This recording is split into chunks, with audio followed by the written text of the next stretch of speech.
सर्वेष्टप्रदं गजाननस्तोत्रम् श्रीगणेशाय नमः। कपिल उवाच नमस्ते विघ्नराजाय भक्तानां विघ्नहारिणे अभक्तानां विशेषेण विघ्नकर्त्रे नमो नमः।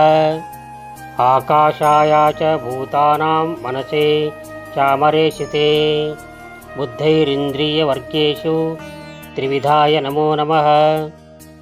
देहानां बिन्दुरूपाय मोहरूपाय देहिनां तयोरभेदभावेषु बोधाय ते नमो नमः।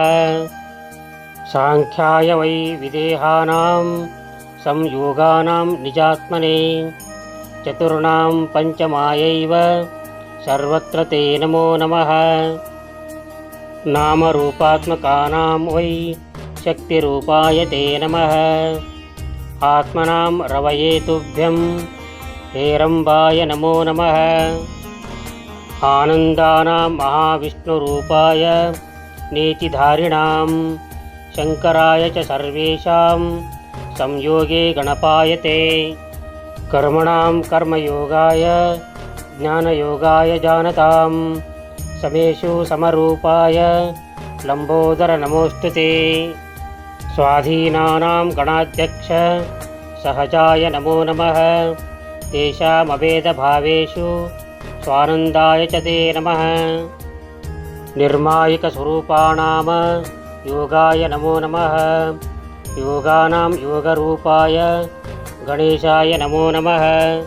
शान्तियोगप्रदात्रे ते शान्तियोगमयाय च किं स्तौमि तत्र देवेश अतस्त्वां प्रणमाम्यहम्। ततस्तं गणनाथो वै जगादभक्तमुत्तमं हर्षेण महता युक्तो हर्षयन्मुनिसत्तमः।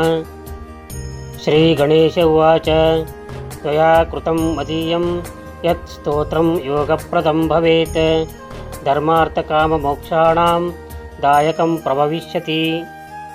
वरं वरय मत्तस्त्वं दास्यामि भक्तियन्त्रितः त्वत्समो न भवेत्तात तत्त्वज्ञानप्रकाशकः। तस्य तद्वचनं श्रुत्वा कपिलस्तमुवाचः त्वदीयामचलां भक्तिं देहि विघ्नेश मे परां। त्वदीयभूषणं दैत्यो भूत्वा सद्यो जगामः ततश्चिन्तामणिं नाथ तं जित्वा मणिमानय।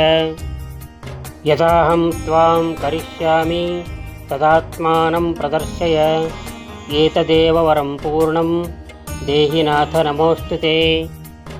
वृत्समद उवाच तस्य तद्वचनं श्रुत्वा हर्षयुक्तो गजाननः उवाच तं महाभक्तं प्रेमयुक्तं विशेषतः। त्वया यत्प्रार्थितं विष्णो तत्पर्वं प्रभविष्यति। तव पुत्रो भविष्यामि गणासुरवधाय च। इति श्रीमुद्गलपुराणे गजाननस्तोत्रं समाप्तम्।